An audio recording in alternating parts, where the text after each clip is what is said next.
नमस्कार प्यारे बच्चों, एक बार फिर से स्वागत है आपका आपके अपने चैनल रुद्र शिक्षण में। नरेशन की इस वीडियो लेक्चर में हम लोग आ पहुँचे हैं ऑप्टेटिव सेंटेंस तक। बच्चों, इस वीडियो लेक्चर में हम लोग पढ़ेंगे कि यदि रिपोर्टेड स्पीच का हमारा जो वाक्य है, अगर वो एक आज्ञासूचक या अंग्रेजी में कहें तो ऑप्टेटिव सेंटेंस हो, तो उस प्रकार के वाक्यों का प्रत्यक्ष कथन से अप्रत्यक्ष कथन में परिवर्तन कैसे करते हैं। बच्चों, अगर आप ऑप्टेटिव सेंटेंस को नहीं जानते हैं तो आप हमारे इस चैनल के बेसिक इंग्लिश के प्लेलिस्ट में सेंटेंस टाइप को जा करके एक बार उनमें पड़े वीडियोस को एक बार ज़रूर देखिएगा, जिससे सेंटेंस को लेकर के जो आपके डाउट्स हैं वो दूर हो जाएं। फिलहाल हम लोग ऑप्टेटिव सेंटेंस क्या होता है उसका एक शॉर्ट व्यू लेते हुए आगे बढ़ेंगे। बच्चों, ऑप्टेटिव सेंटेंस को हिंदी में हम इच्छासूचक या फिर इच्छावाचक वाक्य कहते हैं। इस प्रकार के वाक्यों से आशीर्वाद, श्राप, मनोकामना तथा भगवान से प्रार्थना का बोध होता है। बच्चों ध्यान रखिएगा, 4 चीज़ में होती हैं। ऑप्टेटिव सेंटेंस से आशीर्वाद, श्राप, मनोकामना या फिर भगवान से प्रार्थना का बोध होता है। ऐसे वाक्य प्रायः अंग्रेजी में से शुरू होते हैं और इनके अंत में आपको एक्सक्लेमेशन मार्क अवश्य मिलता है। कई बार ऐसे वाक्य बिना मे के भी शुरू होते हैं, उन्हें हम शॉर्टकट में बोलते हैं। For example, long live our king, happy journey, happy birthday आदि, इनको हम विदाउट में से भी सुनते हुए पाते हैं। फिलहाल हम समझते हैं कि यदि हमारे रिपोर्टेड स्पीच का सेंटेंस एक ऑप्टेटिव सेंटेंस हो तो हम किन नियमों का इस्तेमाल करके उस प्रत्यक्ष कथन के स्ट्रक्चर को अप्रत्यक्ष कथन में कन्वर्ट करते हैं। चलिए शुरू करते हैं बच्चों, सबसे पहले जो रूल हमारा है, एक ही पॉइंट हम बताते हैं आपको। एक रूल जो समझ गए आप तो बाकी सारे जो रूल्स होते हैं बेसिकली वही होते हैं। तो जो हमारा पहला रूल है वो क्या कहता है कि रिपोर्टिंग वर्ब जो है हमारा, उसको हम ब्लेस्ड, कॉज्ड, विज्ड या फिर प्रेड में बदलेंगे as per the sense of the optative sentence given in the reported speech. बच्चों, जो भी आपका सेंटेंस होता है ऑप्टेटिव, उसको पढ़ने पर हमें जो भाव प्राप्त होता है उसी हिसाब से हम रिपोर्टिंग वर्ब को बदल देते हैं। चलिए कुछ एग्जाम्पल से इस चीज़ को समझते हैं। She said to me, may you lead a happy life. She said to me, may you lead a happy life. May you lead a happy life. आप एक खुशहाल जीवन व्यतीत करें, आप एक खुशहाल जीवन व्यतीत करें। बच्चों, इस वाक्य से स्पष्ट है कि यहाँ पे मनोकामना का बोध हो रहा है, अर्थात किसी ने किसी के लिए अपनी इच्छा प्रस्तुत की है, अपनी मनोकामना को रखा है कि उसका जो जीवन है वो एक खुशहाल जीवन हो, अर्थात वो एक खुशहाल जीवन व्यतीत करे। तो हम सबसे पहले सेंटेंस को पढ़ करके उसके भाव को समझ लेते हैं, उसके बाद हम रिपोर्टिंग वर्ब को उसी भाव के हिसाब से बदल देते हैं। जैसा कि हमने पाया, मे you lead a happy life, इस वाक्य से जो है मनोकामना का बोध हो रहा है, तो हम क्या करेंगे, सी विज्ड मी। चूंकि यहाँ पे मनोकामना का बोध हो रहा है इसलिए हमने रिपोर्टिंग वर्ब को विज्ड में बदल दिया, सी विज्ड मी। बच्चों, इसके बाद हम यहाँ पर भी कंजंक्शन दैट का ही प्रयोग करेंगे। She wished me that. May you lead a happy life. May you lead a happy life. बच्चों, ये एक ऑप्टेटिव सेंटेंस है, तो सबसे पहले हम इस ऑप्टेटिव सेंटेंस को एक असर्टिव सेंटेंस में कन्वर्ट करेंगे। After that all the rules of assertive sentence will be applied here. मतलब टेंस और प्रोनाउन के जो भी चेंजेस हम लोग पढ़ते आ रहे हैं अभी तक, वो सारे रूल हम यहाँ पर भी अप्लाई कर देते हैं। First of all, may you lead a happy life, इस ऑप्टेटिव सेंटेंस को अगर हम असर्टिव में बनाएं तो क्या बनेगा? You may lead a happy life, you may lead a happy life. यानी यू को हम पहले, मे को बाद में लिखेंगे, तब ये सेंटेंस हमारा जो है ऑप्टेटिव से असर्टिव में हो जाएगा। ये काम हमको अपने मन में ही करना है, अर्थात इसको हम कंसीडर कर लेते हैं कि मे you lead a happy life, you may lead a happy life हो गया है। अब यू चूंकि एक सेकेंड पर्सन प्रोनाउन है, इसको हम रिपोर्टिंग वर्ब के ऑब्जेक्ट अर्थात मी से बदलेंगे, तो यहाँ पे हो जाएगा आई। और बच्चों मे को हम जब इस पर टेंस में बदलते हैं, जो कि मे एक मॉडल वर्ब है, तो मे का जब हम बनाते हैं जो है नरेशन में चेंज करते हैं तो ये माइट हो जाता है। I might lead a happy life. अंत में हम लगाते हैं फुल स्टॉप, हमें एक्सक्लेमेशन मार्क नहीं लगाना है, क्योंकि अभी हमने इसको जब प्रत्यक्ष कथन से अप्रत्यक्ष कथन में बदला है तो हमने एक स्टेटमेंट प्रस्तुत किया है जो सी और मी के बीच बातचीत हुई थी, अतः हमें इसके अंत में फुल स्टॉप का प्रयोग करना होता है। तो बच्चों इस प्रकार से she said to me may you lead a happy life का जब हम अप्रत्यक्ष कथन में परिवर्तन करते हैं तो she wished me that I might live a happy life, ये हमको मिल करके जो है हमको मिलता है। आगे बढ़ते हैं बच्चों, एग्जाम्पल लेते हैं। Mohan said to them may you all go to hell. Mohan said to them may you all go to hell. अब बच्चों may you all go to hell का मतलब होता है कि तुम सब भाड़ में जाओ या नरक में जाइए। ठीक, तो बच्चों इस वाक्य से क्या बोध हो रहा है कि मोहन जो है वो कुछ लोगों को कुछ लोगों को जो है कोस रहा है, या फिर हम कहते हैं ना अभिशाप दे रहा है। तो ऐसे में हम क्या करेंगे, हम रिपोर्टिंग वर्ब को एज पर द सेंस हम कर देते हैं Mohan cursed them. Mohan cursed them, ध्यान रखिएगा कर्स्ड का प्रयोग किया जाएगा यहाँ पे, क्योंकि may you all go to hell इस वाक्य से अभिशाप का बोध हो रहा है। ठीक है, तो बच्चों मोहन कर्स्ड देम दैट, फिर से वही रूल हम अप्लाई करेंगे यहाँ पे, may you all go to hell. First of all इसको हम असर्टिव कर लेंगे, तो क्या हो जाएगा, you all may go to hell, या फिर you may all go to hell, आप ऐसे भी इसको कर सकते हैं। तो बच्चों यहाँ पे हम यू को बदलेंगे देम से, तो they all might go to hell, इस तरीके से इसको हम जो है अप्रत्यक्ष कथन में बदल देंगे। अतः Mohan said to them may you all go to hell, इस प्रत्यक्ष कथन का जो स्ट्रक्चर है इसको जब बदलेंगे हम लोग अप्रत्यक्ष कथन में, तो स्ट्रक्चर क्या बनेगा, Mohan cursed them that they all might go to hell. बच्चों आगे बढ़ते हैं, एक और एग्जांपल लेते हैं। My mother said to me may God protect you from evil.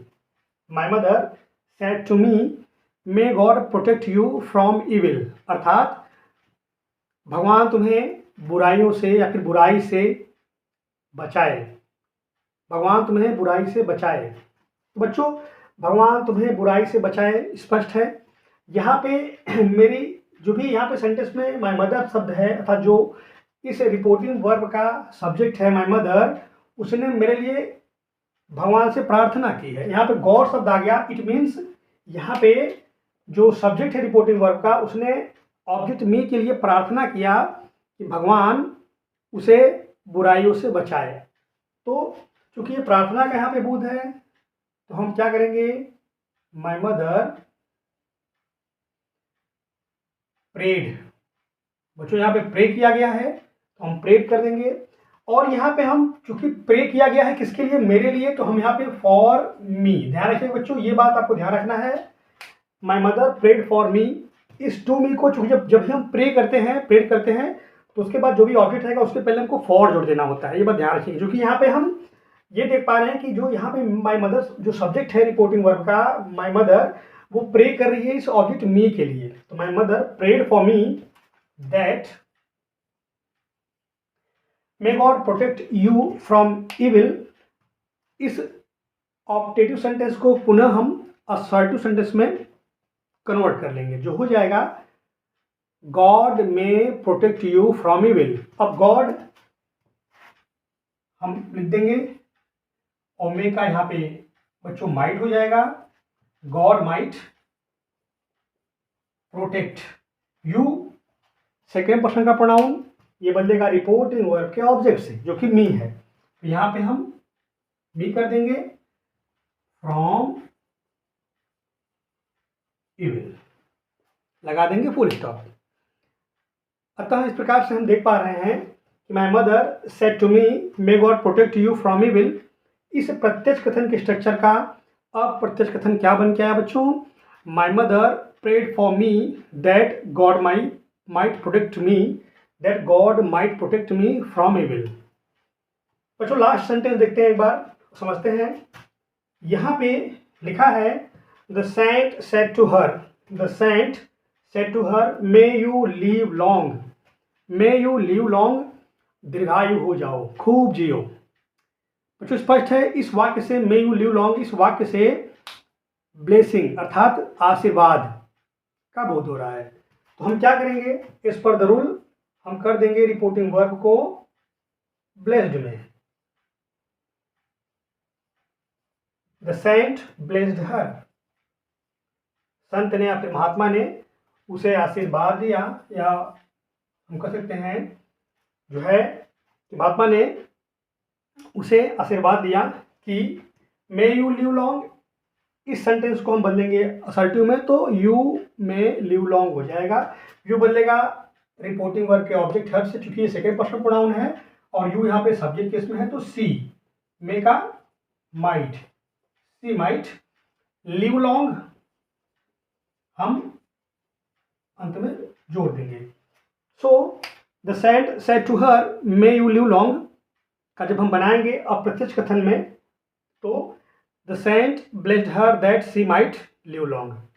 बच्चों आई होप आपको ये समझ में आया होगा कि किस प्रकार से हम ऑप्टेटिव सेंटेंस के वाक्यों को प्रत्यक्ष कथन से अप्रत्यक्ष कथन में परिवर्तित करते हैं।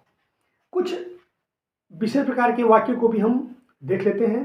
कई बार आपको ऑप्टेटिव सेंटेंस में कुछ ऐसे फ्रेज मिलते हैं, वाक्य नहीं, ध्यान रखिए बच्चों, फ्रेज मिलते हैं, तो हम उसे कैसे प्रत्यक्ष कथन से अप्रत्यक्ष कथन में बदलेंगे। चलिए अगले स्लाइड में कुछ एग्जाम्पल के माध्यम से इस चीज़ को भी समझ लेते हैं, बढ़ते हैं और देखते हैं। कुछ ऐसे भी आपको वाक्य मिलेंगे, वाक्य में नहीं कहूँगा मैं, उनको फ्रेज कहूँगा। ऑप्टेटिव सेंटेंस में कई बार हमको कुछ फ्रेज भी मिलता है, तो हम उन फ्रेज वाले रिपोर्टेड स्पीच को कैसे हम प्रत्यक्ष कथन से अप्रत्यक्ष कथन में तब्दील करेंगे, बदलेंगे। चलिए समझते हैं। बच्चों जो पहला हमारा एग्जाम्पल है, देखिएगा, ध्यान समझिएगा। I said to her good morning, I said to her good morning. अब यहाँ पर जो ये गुड मॉर्निंग है, ये कोई सेंटेंस नहीं है बच्चों, ध्यान रखिएगा, ये कोई सेंटेंस नहीं है। गुड मॉर्निंग एक फ्रेज है। यहाँ पे गुड एडजेक्टिव है, मॉर्निंग नाउन है। ये कोई सेंटेंस नहीं है बच्चों, ये बात आपको फिर से बता रहा हूँ मैं, ध्यान रखिएगा, ये कोई सेंटेंस नहीं होता। Good morning, good night, happy journey, happy new year, happy birthday, ये सेंटेंस नहीं होते बल्कि फ्रेज होते हैं। और चूंकि इनसे हम किसी को विश करते हैं, अतः ऐसे फ्रेजेस को हम ऑप्टेटिव सेंटेंस के अंतर्गत ही रखते हैं। ध्यान रखिएगा, ऐसे फ्रेजेस को हम ऑप्टेटिव सेंटेंस के अंतर्गत ही रखते हैं। तो यहाँ पे I said to her good morning. अब अगर इस प्रत्यक्ष कथन के फॉर्मेशन को अगर हम बनाएंगे प्रत्यक्ष कथन में, तो बच्चों चूंकि यहाँ पे हम समझ पा रहे हैं कि यहाँ पे गुड मॉर्निंग विश किया गया है, तो रिपोर्टिंग वर्ब को हम विश्ड में चेंज कर देते हैं। आई विश्ड हर। बच्चों चूंकि ये सेंटेंस नहीं है, एक फ्रेज है, इसीलिए हम यहाँ पे कंजंक्शन का प्रयोग नहीं करेंगे। बच्चों कंजंक्शन का जो प्रयोग होता है बेसिकली वो तभी होता है जब दोनों तरफ, अर्थात कंजंक्शन जिस दो शब्द को या फिर दो फ्रेज को या फिर दो सेंटेंस को या फिर दो क्लॉज को जोड़ता है, तो ध्यान रखिएगा दोनों तरफ, अगर वो फ्रेज को जोड़ रहा है तो दोनों तरफ फ्रेज होना चाहिए, अगर वो सेंटेंस को जोड़ रहा है दोनों तरफ सेंटेंस होना चाहिए, अगर वो किसी क्लॉज को जोड़ रहा है तो दोनों तरफ क्लॉज ही होना चाहिए। ये एक बहुत ही मूल नियम है कंजंक्शन का। तो बेटा हम यहाँ पे देख पा रहे हैं, क्योंकि आई सेड टू हर एक सेंटेंस का फॉर्मेशन है, गुड मॉर्निंग एक फ्रेज है, अतः इनको जोड़ने के लिए हम कंजंक्शन का प्रयोग नहीं करेंगे। हम यहाँ पे simply I wished her good morning लिख देते हैं। हमें कुछ भी कोई भी कंजंक्शन या फिर प्रीपोजिशन का इस्तेमाल यहाँ पे नहीं करना होता। आई विश्ड हर गुड मॉर्निंग। हाँ, हम इस सेंटेंस को ऐसे भी कर सकते हैं, आई विश्ड गुड मॉर्निंग, अर्थात हमने गुड मॉर्निंग को ऑब्जेक्ट की तरह ट्रीट किया। I wished good morning to her, हम इसको ऐसे भी लिख सकते हैं। बच्चों इसी तरीके से एक सेंटेंस है, she said goodbye Rahul. अब बच्चों यहाँ पे एक पॉइंट की बात है, समझने वाली बात है कि अगर गुड नाइट या गुड बाय आ जाए तो हम वहाँ पे बेड का प्रयोग करते हैं, विश्ड करना करके बेड का प्रयोग करते हैं। अर्थात जब भी अलग होने की बात आए, गुड नाइट यानी अलग हो रहे हो, अब अगले दिन ही मिलेंगे, या गुड बाय मतलब अब कुछ मिलने में शायद समय लग सकता है, कहीं दूर जा रहे हैं, तो इस अवस्था में जब अलगाव सेपरेशन का सेंस आए तो हम बेड का यूज करते हैं। तो यहाँ पे क्या हो जाएगा, सी बेड। राहुल, चूंकि ये बन जाएगा आपका ऑब्जेक्ट रिपोर्टिंग वर्ब। क्यों बन जाएगा बच्चों, इसके लिए मैंने पहले भी कई सारे वीडियोस में आपको ये बताया। ये बात असर्टिव से अगर देखेंगे आप नरेशन के कॉन्सेप्ट को तो ये समझ जाएंगे। क्योंकि यहाँ पे राहुल एक संबोधन कारक में संज्ञा है, it becomes the object of reporting verb. She bade Rahul goodbye. अब यहाँ बेड क्यों आया, मैंने बताया बच्चों, अगर गुड बाय या गुड नाइट दिया रहता है तो ये सेपरेशन का सेंस है, यहाँ पे हम विश्ड नहीं बेड का यूज करते हैं। बच्चों उसी प्रकार से यहाँ पे दिया है, Anu said good night mom. Anu said good night mom. Good night separation bade का यूज किया जाएगा, तो यहाँ पे हो जाएगा अनु बेड। अब बच्चों मॉम, हम लोग क्या कॉन्सेप्ट होता है इसके पीछे कि जब एक संबोधन कारक में संज्ञा कॉमन नाउन, ध्यान रखिए कॉमन नाउन दिया गया होता है, तो हम देखते हैं कि उसका क्या संबंध है रिपोर्टिंग वर्ब के सब्जेक्ट से। यहाँ पे मॉम बोला गया, मतलब ये जो मॉम है ये कौन है, अनु की माँ है। अनु ने अपनी माँ को शुभरात्रि बोला है, तो अनु बेड हम यहाँ पे हर मदर लिखते हैं। Anu bade her mother good night. या फिर हम कह सकते हैं Anu bade good night to her mother, आप ऐसे भी कर सकते हैं। लास्ट वन सेंटेंस देखते हैं बच्चों, he said to her good morning how are you. बच्चों यहाँ पे आप देख पा रहे हैं गुड मॉर्निंग एक फ्रेज है, after that we have a sentence in interrogative sentence, how are you, good morning how are you. तो ऐसे वाक्यों को हम कैसे बनाते हैं समझिएगा जरा। हम क्या करेंगे, हमें दिख रहा है गुड मॉर्निंग, तो मतलब जो हमारा ये फ्रेज है इसके हिसाब से तो विश किया गया है, तो हम पहले इसी के साथ बना लेंगे। तो ही विश्ड हर गुड मॉर्निंग, ही विश्ड हर गुड मॉर्निंग। अब बच्चों यहाँ पे क्या है, उसने बात को यहीं पे खत्म नहीं किया है। जो हमारा रिपोर्टिंग वर्ब का सब्जेक्ट है, जो स्पीकर है, उसने सिर्फ गुड मॉर्निंग पे ही बात खत्म नहीं की, उसने आगे भी पूछ लिया हाउ आर यू। तो हम भी जब बनाएंगे इसको प्रत्यक्ष कथन में, तो हम ही wished her good morning and हम भी आगे बढ़ जाएंगे, एंड आस्क्ड हर। बच्चों यहाँ पे मैंने आस्क्ड का क्यों प्रयोग किया, क्योंकि हाउ आर यू जो हमारा है ये प्रश्नवाचक वाक्य है। तो अब हम रिपोर्टिंग वर्ब को प्रश्नवाचक वाक्य के नियमों के हिसाब से ही चेंज करते हुए आगे बढ़ेंगे। He wished her good morning and asked her, उसने उसे सुप्रभात जो है बोला और उससे पूछा, and asked her how she was. How she was क्यों आया, हाउ बन गया हमारा conjunction as per the rule, हम लोग पढ़ चुके हैं। उसके बाद यहाँ पे बच्चों are you, you are, you बदलेगा रिपोर्टिंग वर्ब के ऑब्जेक्ट से, जो कि सेकेंड पर्सन प्रोनाउन है, तो ऑब्जेक्ट कौन है यहाँ पे, हर है, सी हो जाएगा, और टेन बदलेंगे आर का वॉज। तो इस प्रकार से she said to her good morning how are you का जो ये अप्रत्यक्ष कथन बनेगा वो क्या बन के आएगा बच्चों, ही wished her good morning and asked her how she was. बच्चों आई होप आपको बहुत ही आसान तरीके से मैंने समझाया कि कैसे हम ऑप्टेटिव सेंटेंस जब रिपोर्टेड स्पीच में आता है तो कैसे हम उसको प्रत्यक्ष कथन से अप्रत्यक्ष कथन में तब्दील करते हैं।